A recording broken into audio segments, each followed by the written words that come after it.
च्या वादग्रस्त वर्तनावर अजित पवार अजूनही सर्वांसमोर येऊन बोललेले नाहीत। ही गोष्ट संपूर्ण महाराष्ट्राच्या नजरेतून सुटलेली नाही। विधान परिषदेत रमी खेळतानाचा त्यांचा व्हिडिओ समोर आल्यावर चौफेर टीका सुरू झाली। त्यांच्या राजीनाम्याची मागणी केली जाते। त्यानंतर काल पत्रकार परिषद घेऊन राजीनाम्यावर ठाम नकार देताना त्यांनी 1 रुपयात पीक विमा योजनेवर बोलताना सरकार भिकारी असल्याचं वक्तव्य केलं। मुख्यमंत्री उपमुख्यमंत्री शिंदेंनी यावर नाराजी व्यक्त केली। मात्र अजित पवार अजूनही या विषयावर बोललेले नाहीत। अजित पवार बोलणार कधी असा सवाल विचारला जातोय।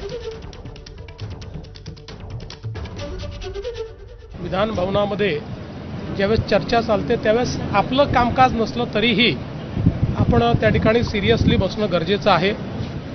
साधारणपणे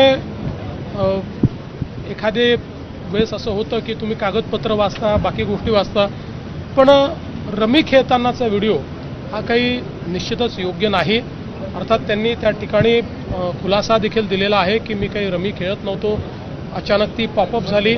पण ते जरी त्यांनी सांगितलेलं असलं तरी एकूण जे काही घडलेलं आहे ते काही आम्हाला भूषणावं नाही। आता जे काही प्रकार सुरू आहे त्या बाबतीमध्ये त्यांनी देखील स्पष्टीकरण दिलेलं आहे आणि त्या बाबतीमध्ये योग्य ते सगळं जे काय त्याची पडताळणी होईल।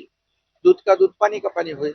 शेतकरी आमचा अन्नदाता आहे, मायबाप आहे आणि म्हणून बळीराजा हा कायम सुखी, मगाशी मी भाषणात देखील म्हणालो, चांगला पाऊस पडू दे, बळीराजाला सुखी होऊ दे, चांगलं पीक येऊ दे आणि म्हणून नेहमी आम्ही बळीराजाच्याच साठी परमेश्वराकडे प्रार्थना करत असतो। धन्यवाद धन्यवाद धन्यवाद।